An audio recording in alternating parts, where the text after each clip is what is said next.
Once again, we are here, So Very Wrong About Games. It is a podcast about board games and playing board games and enjoying and loving board games. I'm here with my great friend, Mark. How are you today, Mark? I'm very well, although I'm not familiar with this enjoyment you speak of. Well, you wouldn't. You crush people and you watch them cry. And I can see why you don't get joy from Purely games. on a clinical level, though. That being said, once again, I'm moving.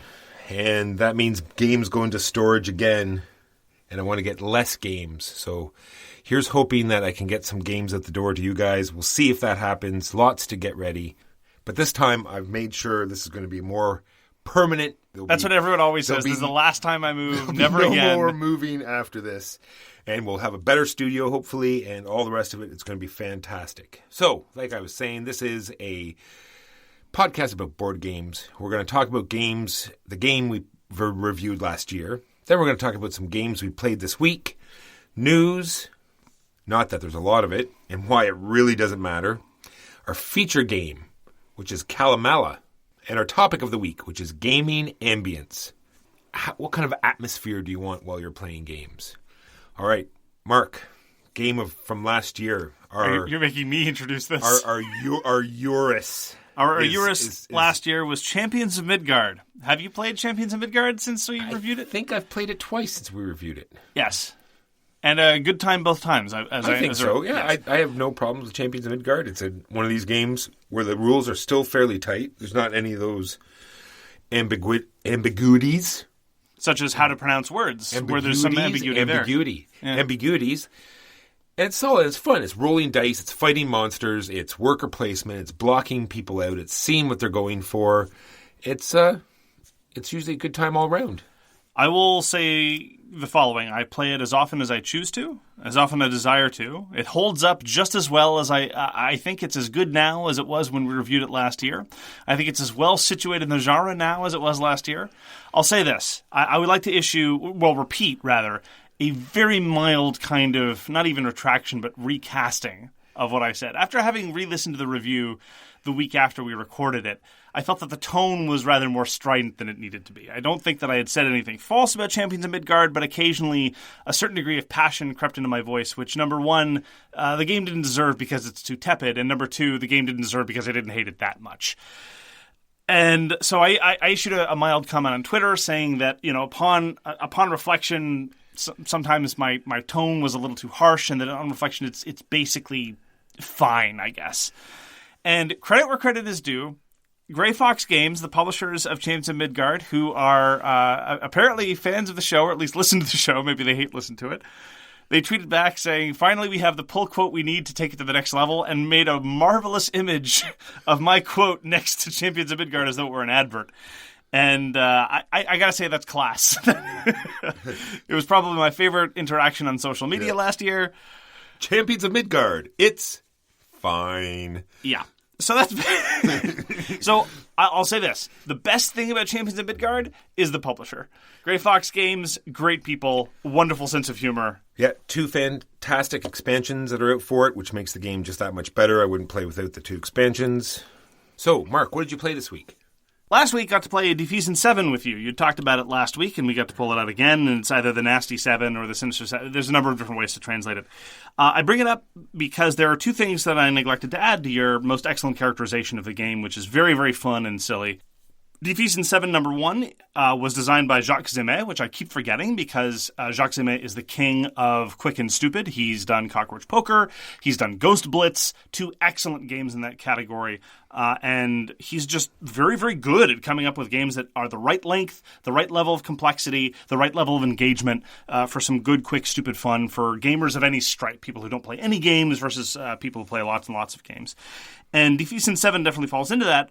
But number 2, you have to be a little bit more careful with Die Fiesen 7 because unlike my experiences with Ghost Blitz or lots of other games like that, Die Fiesen 7 will allow for perfect play. It is possible over the course of even a single session, and we saw this last time we played, for people, even sometimes on the first playing, to evolve to perfect play. And a game like Die Fiesen 7 relies on mistakes, and mistakes are what make the game fun. When everyone's playing perfectly, it's still enjoyable, but it's not the same experience, and you need to bring it to its conclusion. Fortunately, you did not follow the setup instructions, and you just kind of winged it with the number of cards that you set out, and the game ended just as we'd all mastered it, which was perfect timing. Absolutely perfect timing. So you do have to be a little bit careful about things like that with games of this ilk. I do find that, if it's impossible to internalize the rules that you have to play along with, it starts to become too chaotic and random.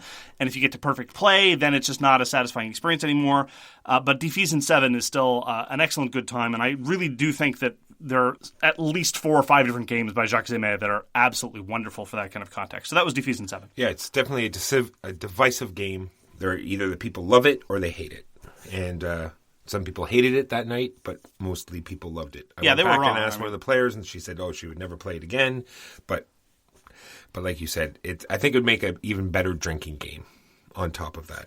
Sure. But more on all this later. More on exactly like we said, tweaking the game, knowing your audience, knowing the time. Anyway, we'll talk about more of that later. I got to play Factory Funner. I've already talked about it before, so I'm not going to go too much into it. It's brought it out with people who never played games before. They mostly just play, apps on their phone. So this worked, perfectly with them. As soon as they understood how the mechanisms work, we got at least 4 or 5 plays in, and they loved it. It was fantastic. It's a game where you're feeding colored tubes into machines, which, spit out different colors that you can feed into other machines. And it's a puzzle game that's super fun. That was a good call, actually. I don't know that I would have had the courage to, or at least the confidence to suggest something like Factory Funner to people who don't play a lot of board games. But you're absolutely right. If people play games on their phone, which almost everyone does, we're all gamers now. The geeks have won. The culture wars are over. We've triumphed. But yeah, it's basically an app game in a board game context, and the actual mechanisms of the board game will make perfect sense to anybody that's familiar with the basic video game structure of it. So yeah, I think that was a very good call. I got to play a game called Swordcrafters. Swordcrafters is nominally a kind of a combination of a drafting and an I split you choose kind of game, but sufficiently diluted where nothing you do matters at all. And it's built around a sort of physical gimmick where notionally you're actually building swords. You have these tiles that sort of slot in, and you end up with something that's kind of fun to play around with, like a 5-year-old, but doesn't really look like a sword, doesn't really look like much of anything.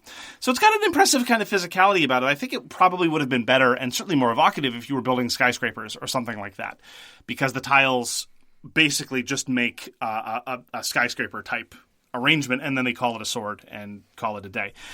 And you're basically just trying to collect sets or collect things in a row. And, honestly, we played at the maximum player count. With fewer players, there would probably be much more control. But honestly, with 5 players, when you're going to be doing a split and then sometime later you're going to be drafting from a small number of piles, it's basically, you can have these 2 tiles or these 2 tiles, and they're mostly the same either way. Okay, I guess I'll take these 2 and slot it in. At the end, something happens. I was extremely unimpressed. It was it was functional, and it was short enough. I don't think I'd go back again, certainly not at a high player count, and I certainly wouldn't seek it out for 2 or 3, but at least there might be some illusion of control, and things might be vaguely consequential.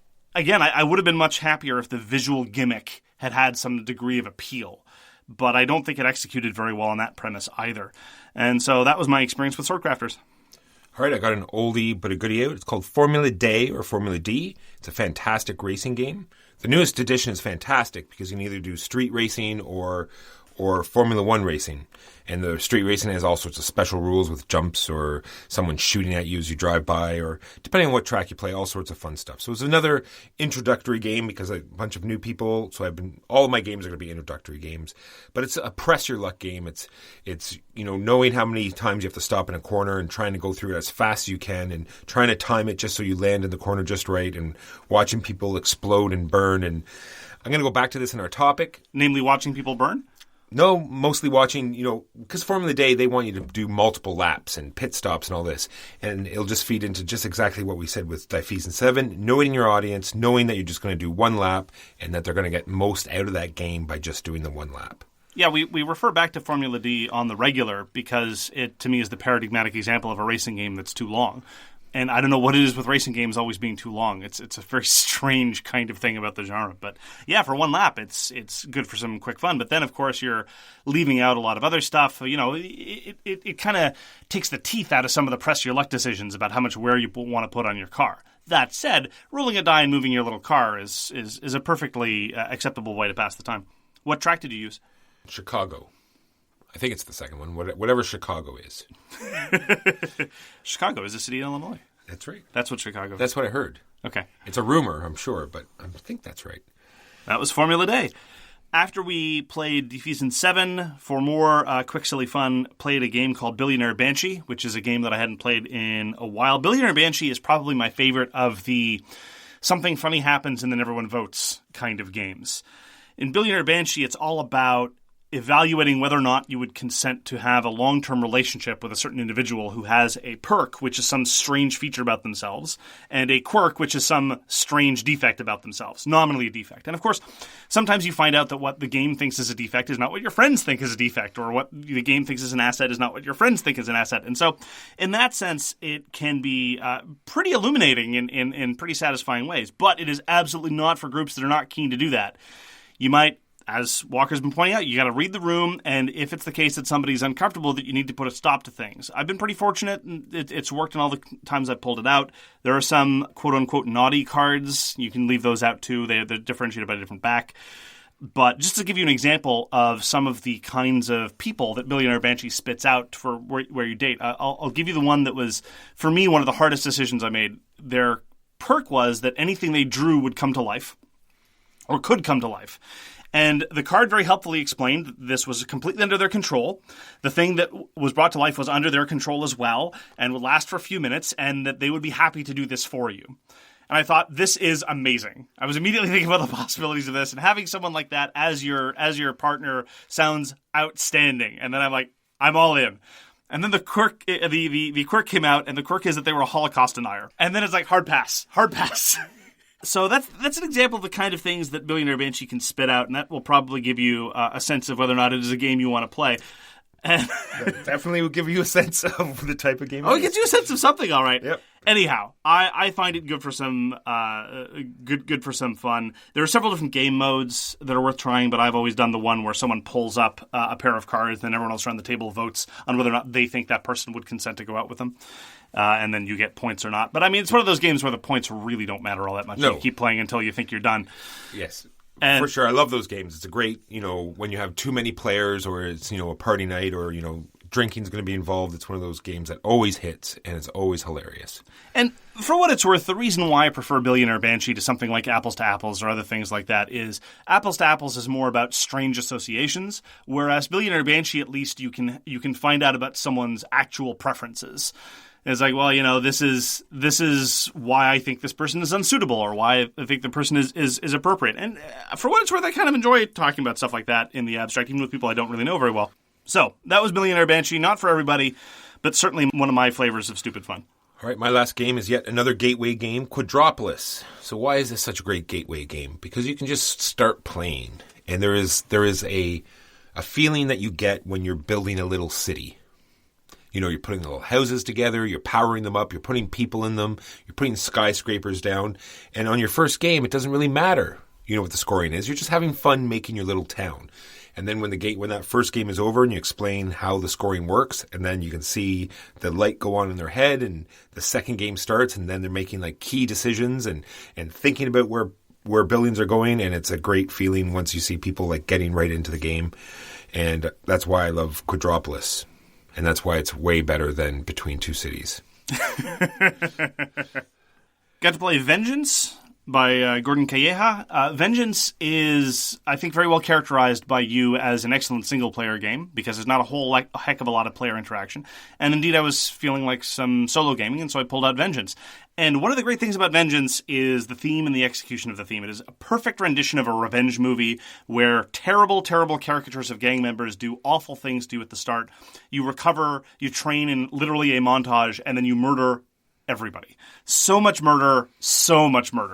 And the solo version in Vengeance is really good because it really fleshes out this narrative. It talks about what gangs have wronged you specifically and the motivations and additional rules that apply to your specific character. This time I played as an elderly florist whose son was kidnapped by a gang, but it turns out that she's a retired member of the Peshmerga, so they wronged the wrong person, and so she decapitates all of them, basically. Mistakes were made. Mistakes were absolutely made. And so I had a great time with Vengeance. I really do like the different characterization of different solo campaigns. I wish that much flavor had worked its way into the multiplayer game. The multiplayer game is just a little bit too much multiplayer solitaire, and it doesn't have that extra scenario basis that the solo game has. But it was a good time, and I do enjoy pulling out Vengeance every once in a while, especially if you have any enthusiasm for revenge movies.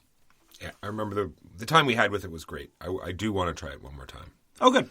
I got to play Race for the Galaxy, The Brink of War. Now, when one says they're going to play Race for the Galaxy, they now have 3 different arcs to choose from, and within the main or first arc, there are 3 different expansions and several varieties to play. But my absolute preferred way to play Race for the Galaxy, and my absolute preferred way to play Tableau Builders, period, is with the first 3 expansions, namely Up to the Brink of War, without takeovers, with prestige, with goals. Anyway, I realize I've alienated a lot of race diehards. Goals are controversial. Prestige is very controversial. But my primary gaming partner for a long time was always willing to play a race at the drop of a hat. And so I've played well over 150 games of Race for the Galaxy, and most of those are 2-player. So we played Race for the Galaxy again with the Brink of War, and I really do think that is the best way to do tableau building, bar none. It took us 30 minutes, all told, start to finish, including setup and teardown. And there were significant trade-offs. I still remember the agonizing decisions that I had to make in terms of discarding cards to pay for other stuff. Now, it's not the best way to introduce someone to the game. I haven't actually taught anyone Race for the Galaxy in a while. I tried with Walker and Huey and Dewey a couple months ago, and I made some tentative steps. It didn't quite stick, but then again, in order to make race stick, you play several times back-to-back so that the iconography stays in your head. But it was a great time revisiting a fabulous game. The whole race family is getting another major expansion soon with an expansion for Roll for the Galaxy, which is a very, very different game in a lot of ways. So we'll be seeing at least what Tom Lehman has to do with the same broad ideas. But I always have time for Race for the Galaxy, and I got to play it in the preferred version. So it made me very, very happy. One of my top 10 games. Nice. Now on to the news and why it doesn't matter. Walker, what has caught your eye in the news? Carnival Zombie 2nd Edition. Finally. Wow. It has 17 days left, or 6 as we're... Oh, it's actually on Kickstarter. It's on Kickstarter. Oh, wow. It's been going. It only has 16 days left. It looks very much like the first one, but except, like we said, with some miniatures, some streamlining, I hope. A comprehensible rulebook, maybe? We can hope. It looks a comprehensible rulebook. Maybe some more, stretch goals. We'll see how much it gets. It's already been funded, so it's already successful, so we'll see how it goes. I did not pledge yet. That's not to say I'm not going to, but I think I've played. It doesn't look like they've changed very much, so maybe, I already have the access to the first one, so maybe that's good enough. I'm not sure. It has this great mechanism that when you kill zombies, you drop them on this cardboard card. So this cardboard card slowly builds up with all these cubes because all the zombies are represented by cubes. So you start killing zombies, you have to drop them at least, an inch or so above the card. And any cubes that fall off this card, unfortunately, you have to put back on the board. So it's got this, built-in little dexterity game that is fantastic. So the miniatures are just for the characters, not for the zombies? For the bosses, right? Because you never drop the bosses on the card. So they have some figures for the bosses and figures for your player character. Because that was going to be my question, if they'd gotten rid of the dexterity element for Carnival Zombie 2nd Edition. But good for them. Yeah, no, definitely not. It's still there, and I'm going to look into it more, and we'll see how it looks.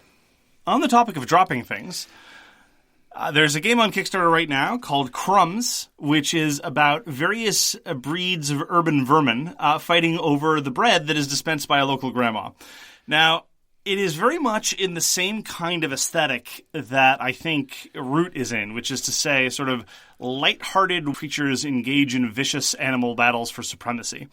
I would encourage anyone who is weak to that aesthetic or was at all amused by the Root Kickstarter video that was clearly a parody of the Hate Kickstarter video to go to the Kickstarter page for Crumbs and at least watch the trailer. I find the trailer hilarious.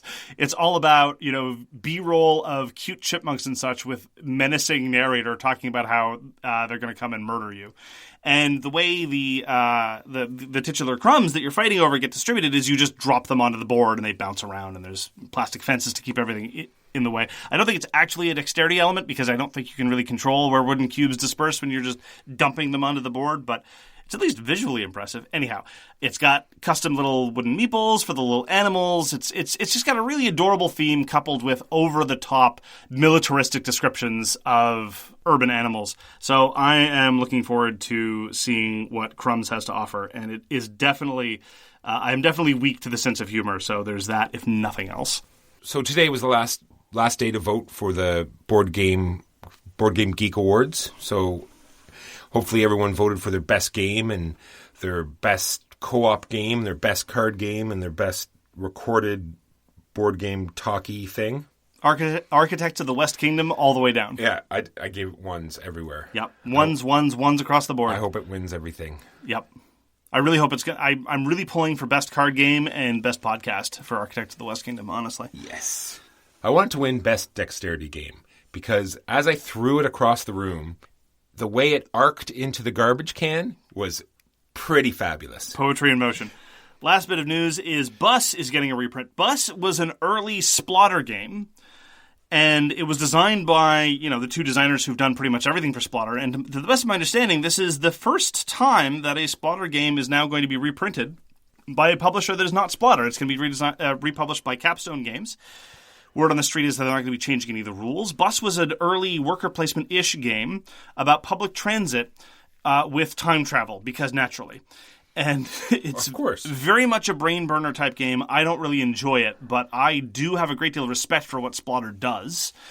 And this is possibly a way forward for more Splotter games to enter more broader distribution. They have lots of games that people want reprinted on the regular. I don't know that they would be happy handing off something like Antiquity or Roads and Boats, certainly not Food Chain Magnate, to somebody like Capstone or anybody else. But if they're willing to hand over Bus, maybe they're going to be doing more partnerships with others in the future, and that's primarily the interesting part that I find relevant. And look, people seem to be enthusiastic about Bus, so more power to them. So that was the news and why it doesn't matter. In my case, it really doesn't matter. Well, nothing you say matters, so it's so true. And on to our feature game this week, which is Calimala. Mark, where does Calimala fall into our timeline? So Calimala was designed by Fabio Lopiano, and there wasn't a whole lot of information about Mr. Lopiano's publishing history on Board Game Geek, but that didn't deter me. I did some research. And apparently he's had an interesting career. He's done a lot of modeling work, evidently, primarily on the cover of lots of romance novels, Fabio Lopiano did. And apparently he was the spokesperson for I Can't Believe It's Not Butter. And, I'm being handed a memo by our editorial department. That was apparently another Fabio. And, I'm being handed another memo by our editorial department. Apparently, no one has ever found me funny at all. So, Fabio Lopiano's first published work is Calimala. He has not published anything else, and that is the publication history of Calimala and its designer. Walker, why don't you give us an unhelpful summary of what one does in Calimala? I got to take that in. There was so much information there that I need time to process that. So, very much like Marco Polo, in Calimala, you need to really analyze the board, because I'm going to just explain what you have to do, because this is what will make more sense. You're going to be putting out these 9 tiles in a square, and you're going to be putting your tokens in between these actions at the axis, and you're going to do both actions on either side of your token. And these counters are put out randomly every game, so knowing which ones will pair up is very essential. Same thing with all the victory point conditions. There's about 15 or more different victory point milestones, and every time something happens in the game, you're going to score them. You go along this track, and these 15 things are going to score, and you sort of have to know the order in which they're scoring. So these are all things you have to analyze at the beginning of the game, so you can work towards a certain strategy. Very much like Marco Polo and other games we've talked about like that. So why don't we start off with a theme? So the theme in Calimala is your Italian merchants going to... I'm sorry. Sorry, my apology. I fell asleep in the middle of a sentence. But don't worry, here's the hook. You're saying something about donuts. Here's the hook. You, as Italian merchants, you generate resources to contribute to churches that are on construction, and then when you do... Sorry. The theme is terrible. It's been done 1 billion times before. I don't know what it is. Yes, merchants apparently built a lot of churches back in the day, and that's great. And apparently, the Calimala is named after the Arte di Calimala, which was the guild of cloth merchants. And apparently they were a big deal in Venice for several hundred years. But for a compelling board game theme, does not make.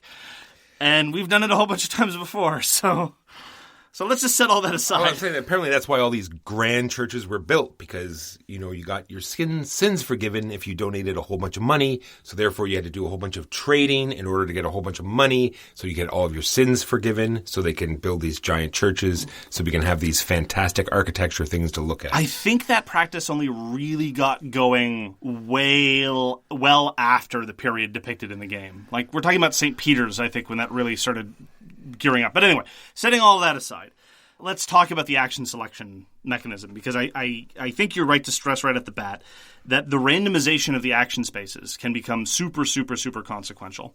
And very often in Eurogames, for what it's worth, when they're, management type games or worker placement type games, you randomize some element of the setup, and then it's very easy to forget that this has any consequence over the game, because mostly it doesn't.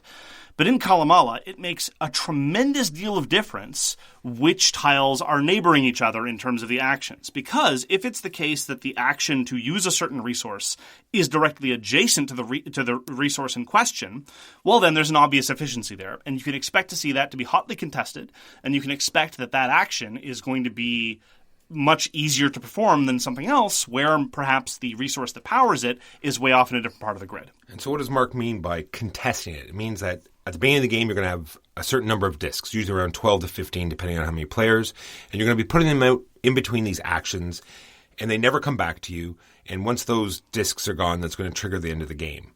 And you're going to stack these discs, in a pile as they go up.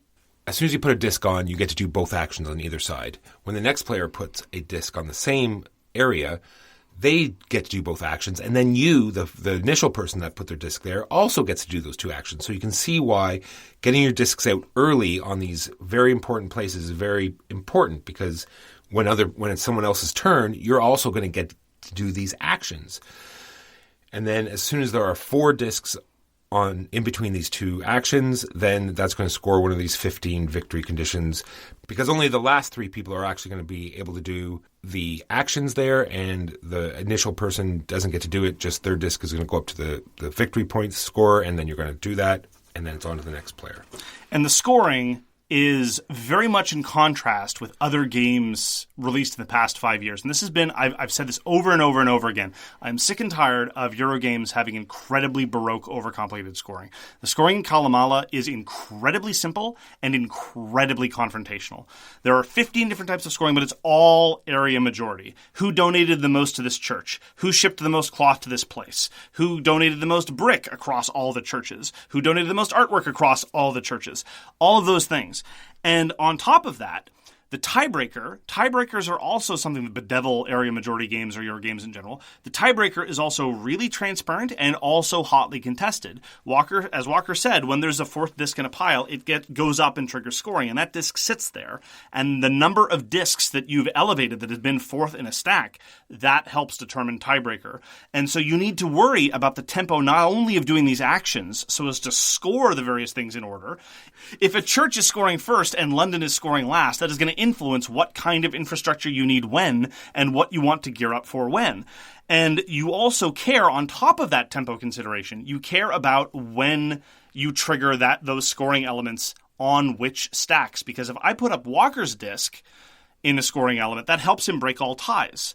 Maybe I should take a less desired action on my part, pay that hit, so that it's my disc that goes up instead.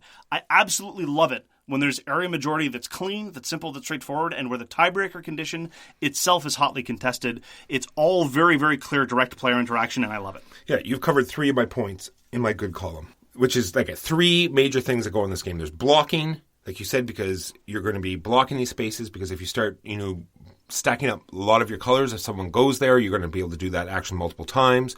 Also, once it becomes the 4th disc, like you said, it's going to go up and break ties. So it's not only blocking, it's also controlling the areas and area majority. All of these things working together. And like I said, you said the flow is real. Very quick scoring things you do, and very quick play. You do one action, you play one action disc, you do the 2 actions, next player, and then if they're scoring, easily seen, easily scored, move on. And the third thing you tie is the tiebreaker mechanism, which we've already talked about. It's just a fantastic little thing, because it's not only the 4th disc that goes up, but there's also one of the churches that's also tied in, and it's just whoever has, if if it's tied here, then you go to this, and if it's tied there, and it's one of these things that just is resolved very quickly and is very interesting that you can manipulate it, and it's not just random, and it's fantastic. Calimala is very much the kind of game that I would describe as a super filler. When played briskly, and it very often is, regardless of player count, it goes from 3 to 5 players. One game I saw with setup, rules explanation, and teardown finish in less than an hour, and it was the first play of everyone at the table except for myself. Sometimes it can go a little bit longer if people start thinking and agonizing over their last placements, because those last placements are super crucial, and suddenly all those things that you were taking for granted in the early turns suddenly seem now like things you can desperately take back.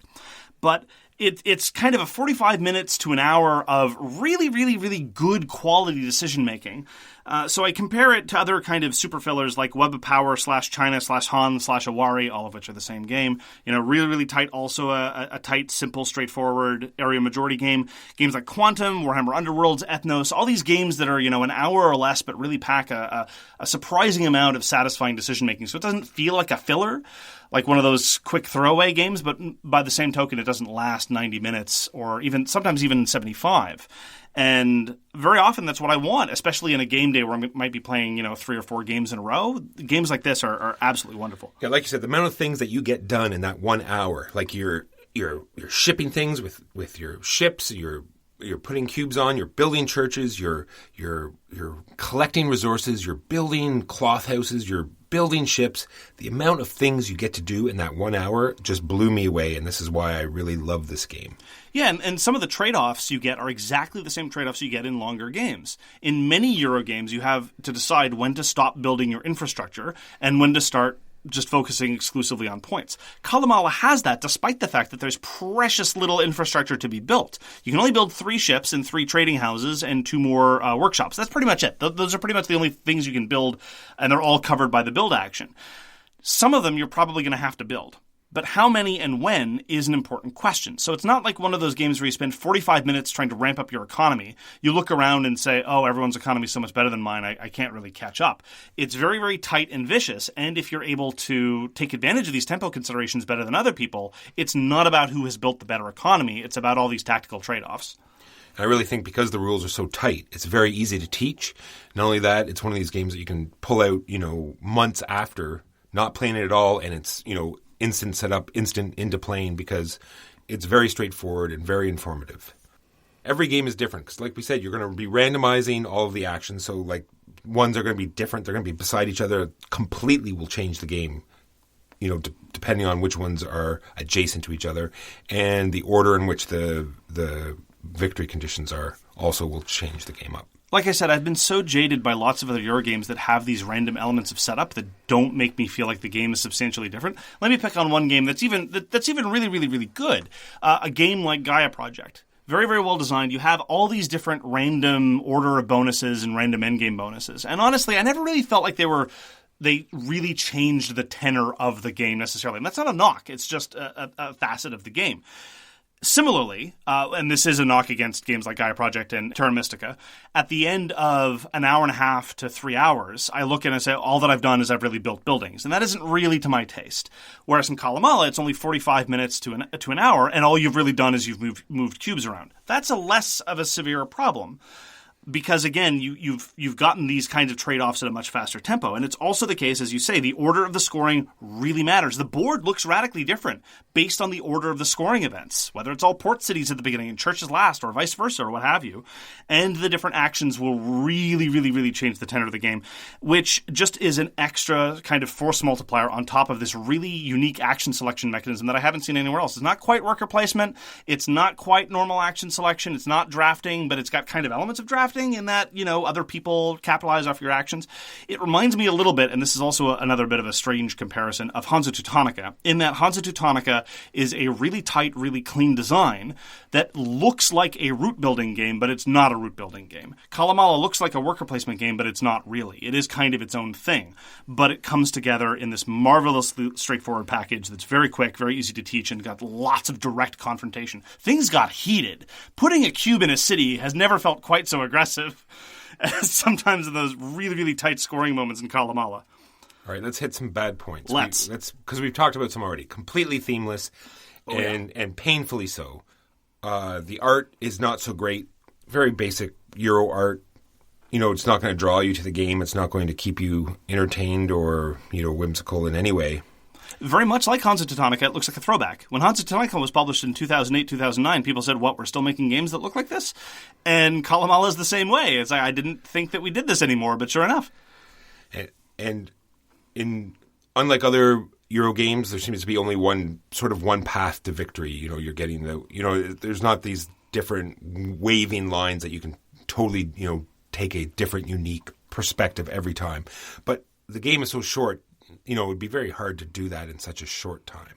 Yeah, you want to flood the board with cubes, and the way you get different cubes to different places is different, but you're absolutely right. There's one path to victory, win the area majorities, and that's that. On top of that, the endgame scoring, I think, can be a bit random. In that, during the game, it's all perfect information and it's all perfectly transparent. But at the start of the game, everyone gets these scoring cards and chooses to keep one, and it's secret. And at the end of the game, some areas will score again. Now, sometimes this works out great. If London has already scored, and after it has scored, someone keeps putting cubes into London, well, that may be a hint and a half that they're sitting on the London scoring card, and you want to keep that in the back of your mind. Similarly, the card that you keep gives you information, and the cards that you didn't keep also give you information because you know for a fact that they won't score again after the main game scoring is done. However, on a couple of different occasions, I have seen very, very crucial and close games seriously influenced by someone who just dropped the ball on their secret scoring condition. And if somebody doesn't pay any attention to their secret scoring conditions, basically it's just a flood of points more or less randomly to somebody at the table. And so that is an area where if the players aren't playing quote-unquote properly, it might upset what would otherwise be a tight and hotly contested game. And I don't like it when games have that level of fragility. So I would encourage everybody who plays Calimala to emphasize, look, it is your responsibility to fight for this thing. Because if you don't, not only is your point going to suffer, the game is going to suffer. How, of course, fighting for it cleverly without tipping your hand it can be a tricky thing. But anyway. My major bad point is also randomness here. There's these action cards that you can get during the game. You're going to get one at the beginning of the game to sort of offset player order. And then during the game, when you place one of your tokens down to do the two actions, if there's one of the actions you can't possibly do, then you get one of these action cards. And it's usually one of the other actions that you can just play whenever you do an action, whenever you do an action, you get to play one of these cards and capitalize on whatever action is depicted there. And sometimes you can get really awesome cards that help you, and sometimes you'll get cards that will not help you at all. But where it gets very painful is if you've sort of maneuvered yourself to score certain things and you've made sacrifices in order to make sure no one else can take it. Suddenly when it's not your turn and you have no control over what's happening, people can start playing these cards and there's nothing you can do about it. And they've taken away these points and it can sort of take away from the game, I feel. I don't mind the randomness of the distribution of the cards so much because, as you say, it's kind of like a consolation prize. You can't do this action at all, so you get some random thing. And I have found generally that some players seem to think that this is a viable strategy of going after actions they can't complete. And I found that this usually ends in tears for them because a deliberate, albeit not ideal action almost always beats some chance of some great action to be performed. What I don't like about what the action cards introduces is that it messes with the great tempo of the game.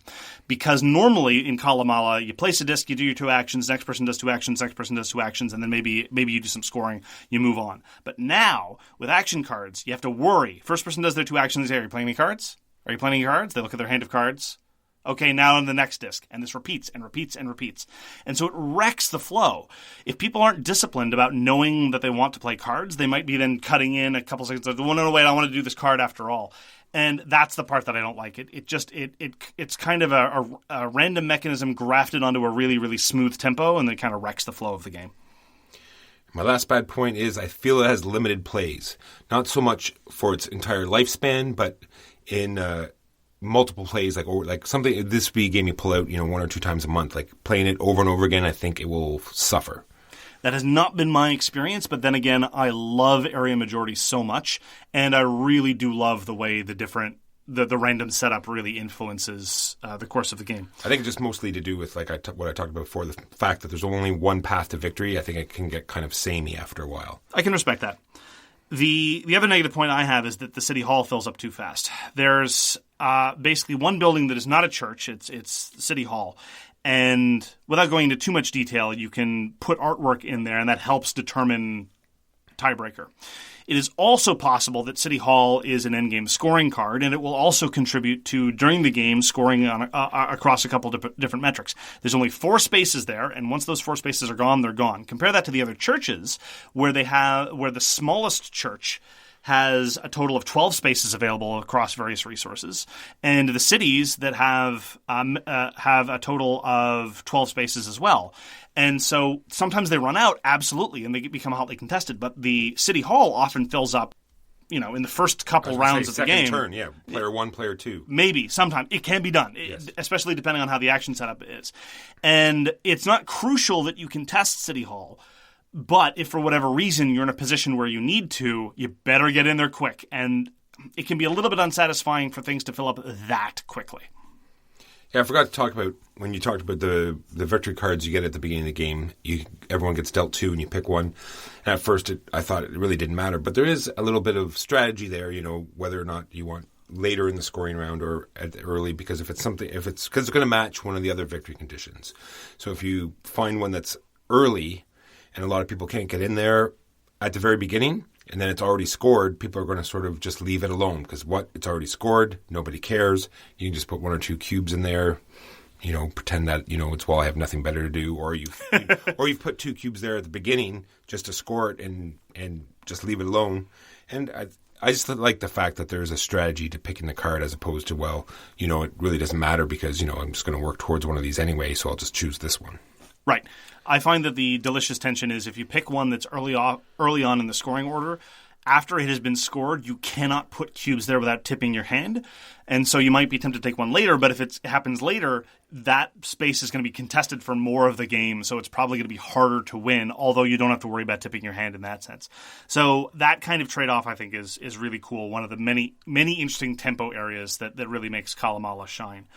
I think it's a shame, to sum up, I think it's a shame that Calimala kind of sort of flew under the radar. Again, this was recommended to us by one of our listeners, and I'm really glad that they did, and that I tracked down a copy. It's got all the things in Euro games that I love almost. It's got area majority scoring without obtuse tiebreaker rules. It's got lots of tempo trade-offs, and it's got a little bit of a unique action selection mechanism. And honestly, that's all I look for most of the time. The fact that it's so quick and clean on top of that is just gravy. I can do without the theming considerations. I love the variability of setup, and I've been playing it back-to-back all week, and I'm still not even remotely tired of it. It's really a winner, I think, especially in this realm of quick, engaging games with still lots of tactical and strategic trade-offs. One thing I told Mark, which I'm going to repeat here, I think if you play Settlers of Catan, or groups that you have only play Settlers of Catan, this is a great game to bring them into Euro-style gaming, because you have resources, like strategic places to put your discs for resources. You also have like building recipes, like this needs 2 brick and wood to build things. So it has a lot of elements of Catan, but then it'll bring in all of these other mechanisms of Euro games and sort of bring them into the fold of these better and fantastic games. And so that was Calimala, published originally by Blackfire Entertainment and distributed in North America by Stronghold. And now on to the topic of the week, which is gaming ambiance. Ooh, ambiance. La-di-da. It's how I say the word. All right, so what are some of the things that matter to you, Walker, in the sense of setting the stage, setting the tone, setting the scene for some good gaming? Well, the first sentence I have right here is grouping the right people together. Like knowing personalities of certain people, knowing that the personalities of some people will conflict, and inviting the right people to play games together. Most of the times when gaming is happening, it's understood that is an inevitable byproduct of people getting together. The truly awkward, and this really is awkward from a social perspective, is those times when it's clear that some number of people desperately want a game to happen and the rest of the people aren't having it. I've actually over-internalized back in the day when very early on in the hobby, when I tried to force people to play games that weren't really having it, I'm now kind of overcompensating in the other direction. Yeah, I was going to say the same thing. Yeah. I'm completely I don't think it's even overcompensating. I think that's the attitude you have to have. You have to let the other people force you to play. It's like because otherwise you're leading them with reins, and they're not going to have fun. So you have to wait for them to say, I want to play this game right now. Right. You have to teach me this game. You promised that we're going to play this game. Why aren't we playing this game? And that is when I actually bring the game out. Until that happens, then I said no. It's like, I have these games here. We can play them. You let me know when you want to. Yep. And then I just leave it at that. So in terms of setting the scene, there are a couple things that I don't often find discussed that to me are super important. And I'm actually genuinely curious about your thoughts on this. One of them is lighting. Because for me, generally this is a weird personality quirk I have. To me, there's nothing sadder than sitting in the dark. And I don't really like that. But in the context of a game, I'm appalled at the lighting conditions that a lot of people think are apropos. It's one of the main reasons why I don't like to game in bars. And it doesn't even really have much to do with being unable to read things, although that's often a problem. I think you need strong overhead light, but the light can't be directly over the center of high-gloss game boards, because then you can't read anything. And I'm amazed that people don't turn on every available light before playing a game. Am I making any sense here? No, I see where you're coming from, for sure. You don't want to... I always play with lots of light as much as I can possibly get. But you also have to realize some people enjoy playing at a bar, and you sort of have to, accommodate, take the hit. I can respect that. What I genuinely don't understand is when, there's a dark room and all the other rooms are in complete darkness. I respect the fact that people want to save energy. That's fine. But if you're talking about a 2-hour endeavor with company over, you can eat the 5 cents and turn on a couple light switches. But...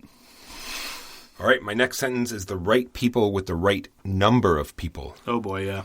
Because some people thrive in larger groups, and some people wilt in large groups. So you have to, much like, getting the right people together, you have to get the right people, with the player count that you have. And there also needs to be enough room. This is something I've often, and I'm going to do it on air, so you don't have anywhere to go. Walker, your room isn't big enough for your table. No. I'm sorry. I have to break it to you. I have nothing to say to that. I completely agree. But it is what it is. I'm not going to, put the table there's nowhere else for the table to go. Yes, absolutely. There needs to be enough room, and this is sometimes a number of people thing. This is also sometimes a table thing. This is sometimes a room thing. You need to be able to move around and perhaps most importantly, extricate yourself. Because it's not quite claustrophobia, but some people just, when they're pinned in, it can exacerbate some other unfortunate social things. If someone's being a little bit too loud, if they know that they can just get up and hit the door, I'm not suggesting that they're going to bolt, but it just lessens the sting of that. And say nothing of, having to go get a drink of water or having to go to the washroom or what have you. Having to get 3 or 4 people to stand up just so you can get out of the room is generally a bad scene. Well, I can tell you this: the new house will have lots of room. Well, the table will fit in there just fine. What baffles me is that Dewey was commenting that in the room where I have my gaming table, he was looking at the table and was like, oh, you can get a table easily, a couple feet longer or wider than the one you have. And I did not understand where he was coming from, because... Why would you need such a thing? Why would you need such a thing? I mean, obviously, bigger surfaces can be better in some contexts, but given the room that it's in, there wouldn't be enough room then for chairs and people to walk around. You need both. I've always said in several times in retrospect that the table I got was way too big, and once my time machine is fixed, it's on the list. It's fairly far down the list, because Sure. I have a little more important things, but it is on the list that I would have got it much smaller. And while we're on the topic of tables, another pet peeve that I have actually is the table's got to be clean. Yes. Nothing can distract people more than having to pick little bits of fluff or debris or crumbs off your table while you're playing a game. It's embarrassing as a host. It's gross as a guest. And it really sucks you out of the mood of the game. So, wiping down a table perhaps every other month, maybe, might be really salutary. Little quick vacuum. Never heard anything. My next, the right people with the right game. Knowing the personality of people, what games they're like, and what games will offend them, or what games they'll enjoy. That is another key element. And in the same sort of vein, know the timing and the cadence and the speed. Like when you watch the faces of people, and you can tell when you're talking too quickly, or you're rushing them, or they're not quite understanding the game, or whatever it is, or you're going too slow. Like they seem, they're fiddling or getting fidgety. Then, pick up the pace, get the game moving, control the game. And also just being conscious of time management overall. Because we've commented before, board game boxes will lie to you. 60 to 120 minutes almost always means 120 minutes. Or even longer. I mean, I'm actually thinking specifically of a game that claims it's 60 to 120 minutes, and that's Too Many Bones, which is mostly a grotesque lie. Yeah, I have that. There's another point I have further down the list is how long will the game take? Be truthful. Don't lie. Don't try to force the game in when you know it's going to not finish or someone doesn't have enough time. So let's on the topic of time management, though, in terms of scheduling things. This is one of the biggest things that has been on my mind recently. Not necessarily in terms of solutions that I have, but I've just been curious about. This issue of food while gaming. What are your thoughts on food while gaming, Walker? I have two things here. Clean snacks only. Okay, what are clean snacks? I'm not sure. I have yet to encounter these. I was hoping that you had something. Jelly beans are clean. Jubes are clean. Okay, jujubes. Did you say jubes? Jubes. Jubes. Yep, jubes. Okay, I don't think I've ever heard that before. That's fascinating. No, you're probably right about those. Like, not that we want to buzz market any particular brand of candy, but the various Swedish brands of candies are usually pretty clean. Jelly beans can often make your fingers sticky, but I don't know what it is where most gaming gatherings, I think it just has more to do with the diets of a lot of hardcore board gamers. It always seems to amount to the most dirty, the most greasy, the most... And like eating an actual meal while playing a board game, out. I know, it's terrible. But by the same token, it's awkward and it requires a force of will and often a second table to be able to say, let's take a pause in this, or to be able to space things between games. Obviously, spacing things between games, if you're having a prolonged event, that would be fine. But if you're just playing one game, if it's longer, or if the timing is awkward, if you're playing, say, between 5 and 7, which is a rough period for most dinner times. But I don't know what is with the heavy predominance of potato chips and pizza with respect to gaming events. I do not understand it. They are some of the worst foods imaginable in these contexts. Yes, grease. Yeah. There's one thing I did, though, and I felt like such a fancy boy. I felt like the most effete, high-class snob loser in existence. But somebody pointed out to me that if you want to eat cheesies, plastic fork and paper plate all the way. They work really well. It's so easy to spear them, and now everything's clean. You don't have that orange dust anywhere. I felt like an utter fool, and everyone mocked me. But I was clean, and I had my cheesy snacks. Yeah, good job, hipster. So, moving on. Drinks. Drinks, in my opinion, should never be on the table. Always should be in a cup holder off to the side, because you're going to knock it over, and you're going to get drinks. You're going to get games wet. I'm always amazed. It's going to happen. So I can hear, especially with our previous discussion of food, I can just imagine the adherents to the Church of Sleeves telling us that this is why sleeves exist and that it will solve everything. The answer to that is no, because if you've got greasy fingers, everything else is still going to get greasy. And if you spill a drink, other things will get damaged as well.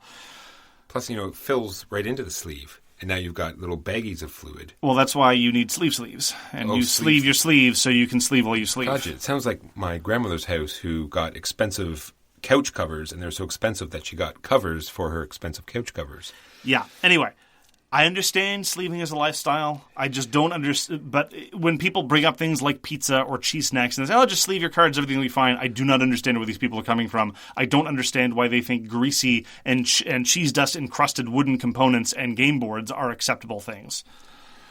Music while playing board games. Yes. We have someone that likes to, they'll say, is it okay if I put on some music while they're hitting the play button? And I would like to take a hammer and crush their phone into several bits. I hate music while playing board games. That is interesting to know. I used to play music during board games all the time. Now, granted, I didn't do it from my phone with its built-in speaker, which is a strange way to quote-unquote enjoy music. If it's like orchestra music or light ambience music in the background on a stereo that's in the background and not too loud, that is perfectly fine. But if it's like on the table and like you said, that tinny phone, modern, no.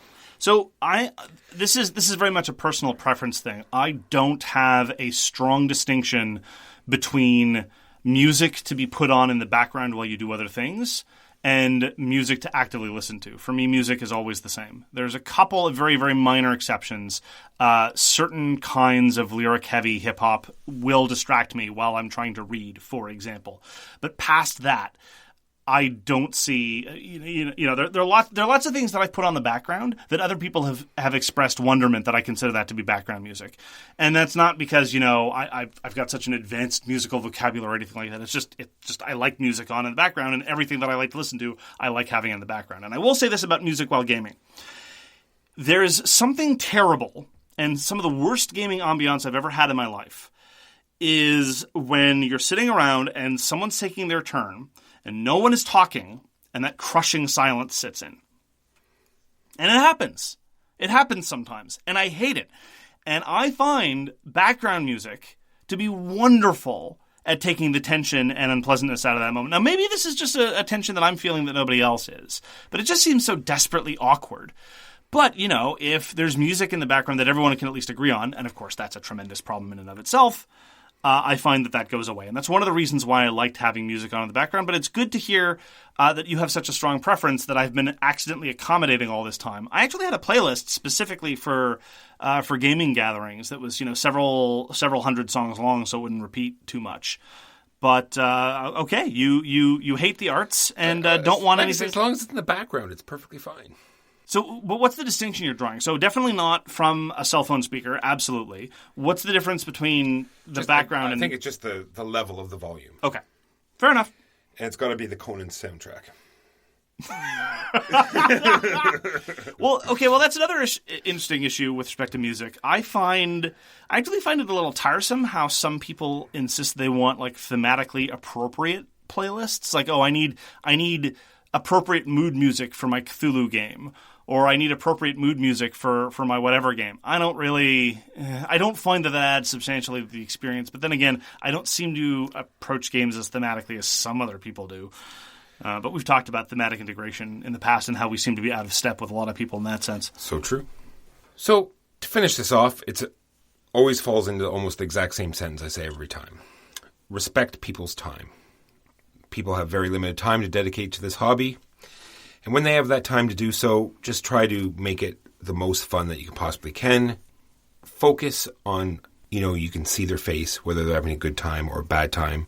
You understand why it's not. It's you can see that that's distracting them or that's, not working for them. And just try to accommodate them as long as it's not, wrecking it for you. You can't just be selfless and just, say, well, I'm going to, ruin this game for myself because this one person is, not enjoying it or, ruin it for somebody else. But just try your best to make everyone have fun. I'm going to parse that as an encouragement to do what I've already resolved to do, which is play every game from now on in a large open room with a table appropriately spaced, sized for the room, with lots and lots of light everywhere while I'm eating my Cheez-Its on a plate with a plastic fork with Tool playing loudly in the background.